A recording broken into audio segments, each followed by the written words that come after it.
Ladies and gentlemen, as always, I'm here today bringing you guys and gals the latest episode review of Nanatsu no Taizai. Today, episode 19 of Nanatsu no Taizai.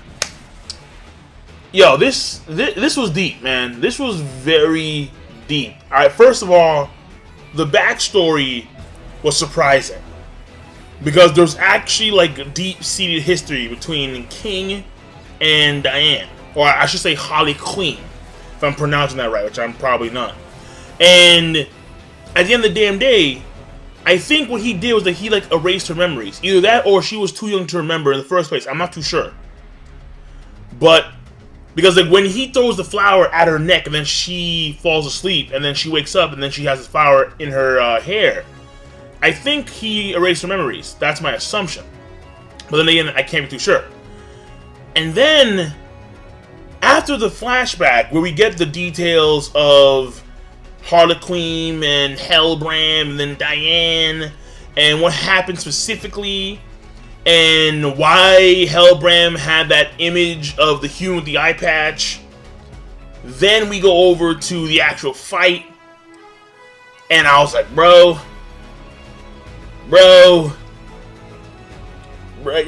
whoa, son, this is pretty damn good.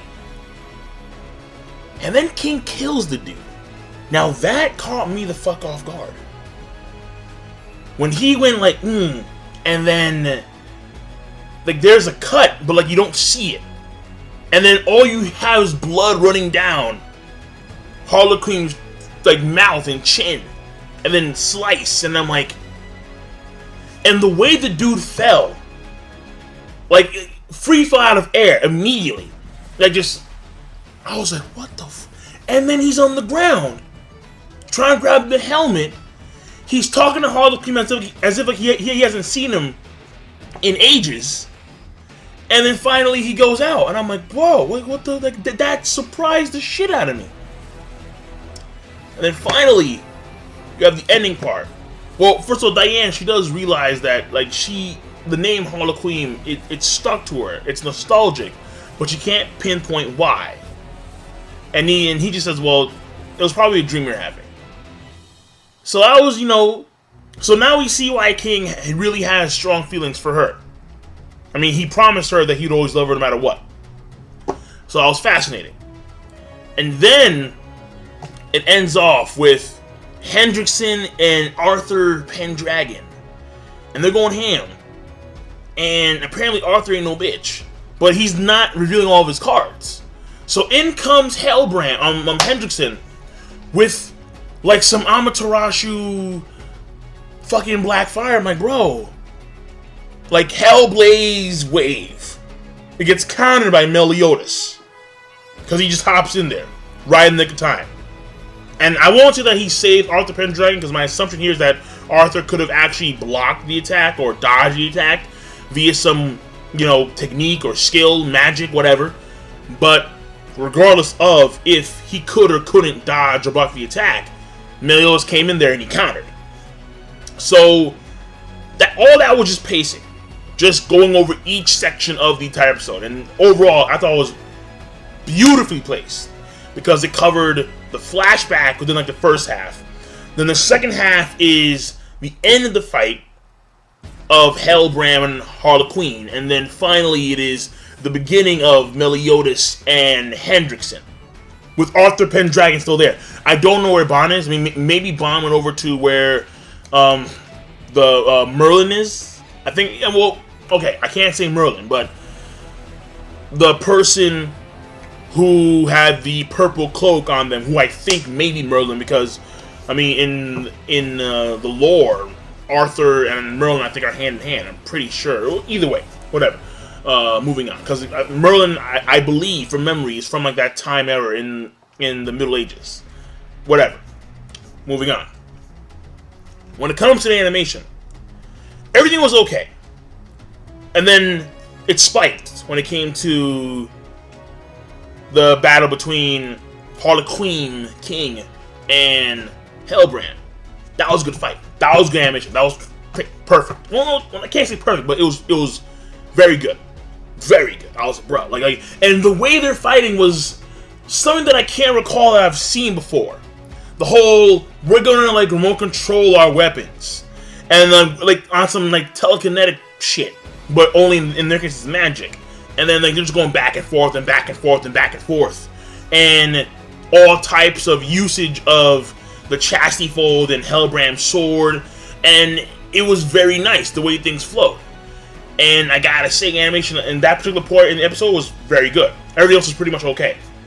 When it comes to characterization and character development, huge on Helbram, huge on Harley Quinn, and even Diane, because apparently Diane, she was with him, and she was alone when she was a giant, so she wasn't like chilling with like the other giants. Like I figured that she'd be like a giant village or some shit like that. But no, apparently she was by herself in a cave. Which, I'm not too sure what that means for the giants. Like, where's the giants like roaming about? Like, where are they located?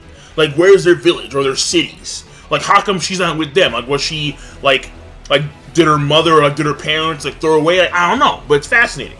And how she could even manipulate Earth to, like, that degree when she was a young child.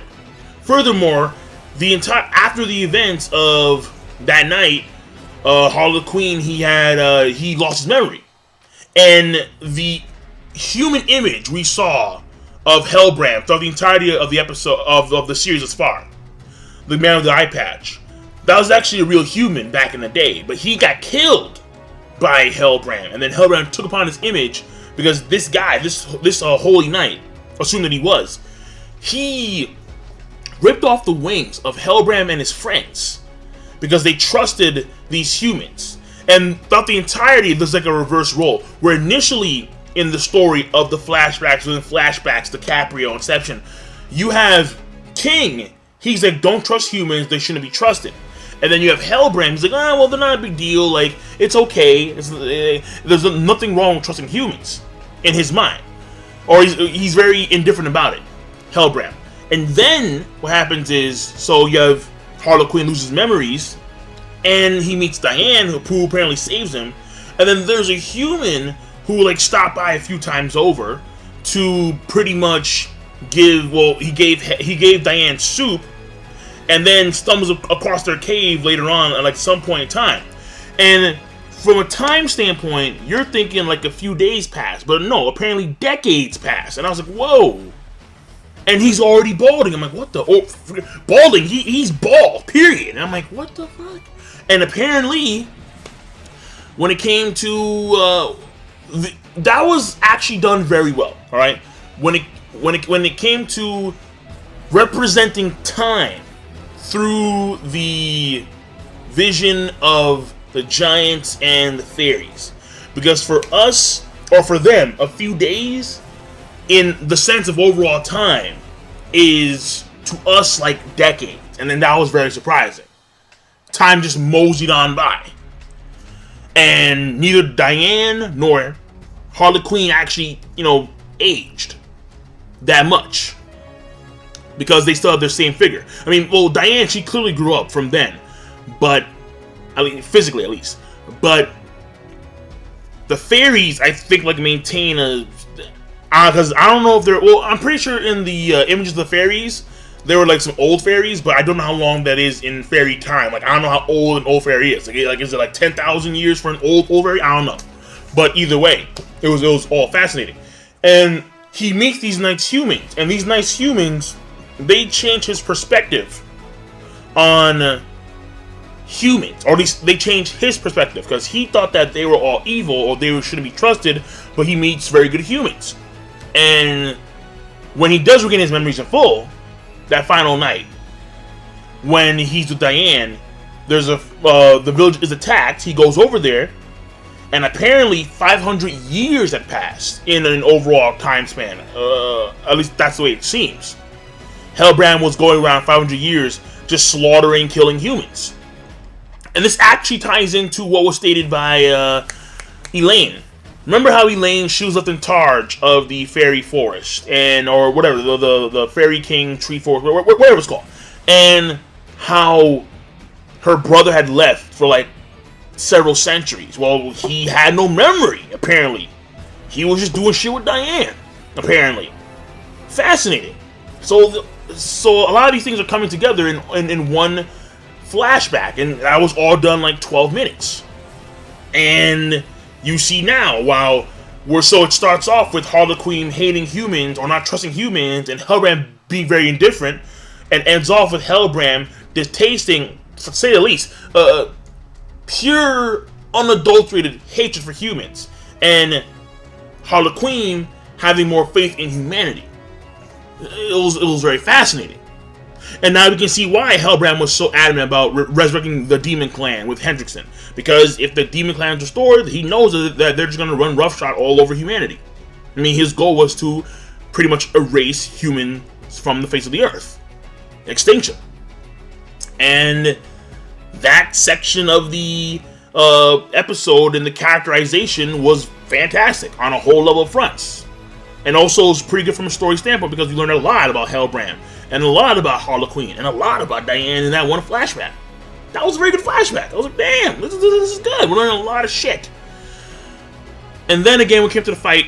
I mean, I'm not too sure why it is that he got like a power boost, because according to what Helbram said, the sacred tree should have like rejected Harlequin after not like being there, I guess, when the sacred tree was burned down or when it was attacked by the demon.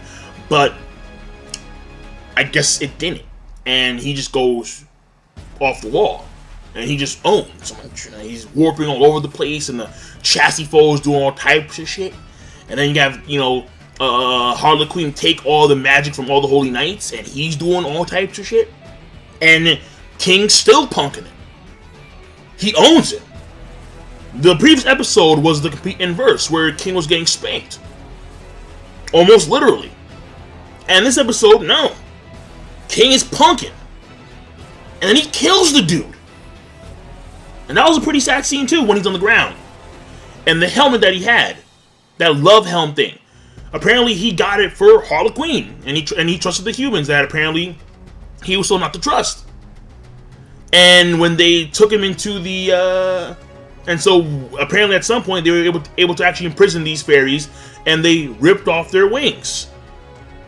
And he heard their death throes, and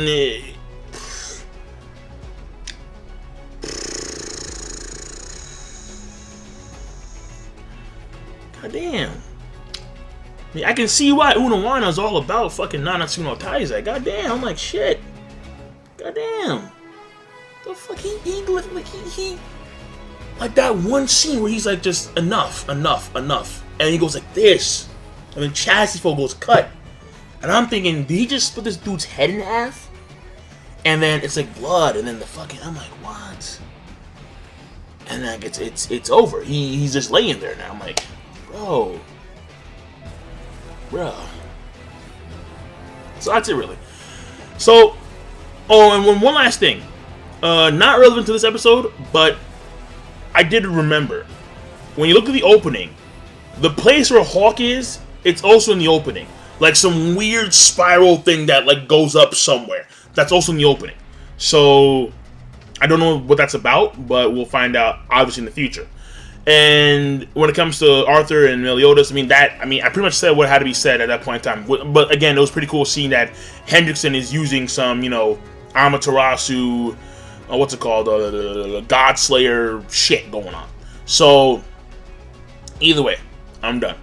The episode overall, I think it was amazing. Truth be told, I think it was the best episode, or I should say, for some leeway, one of the best episodes to date of the entirety of the series thus far. It was very good. Very good. I'm going to give it amazing to amazing plus. I want to say yo, but I think I'd be going too far a little bit. So I'm going to leave it at a amazing plus, and I will see you guys and gals later. King of Lightning, rate the video, comment, subscribe. Peace. Have a nice goddamn day.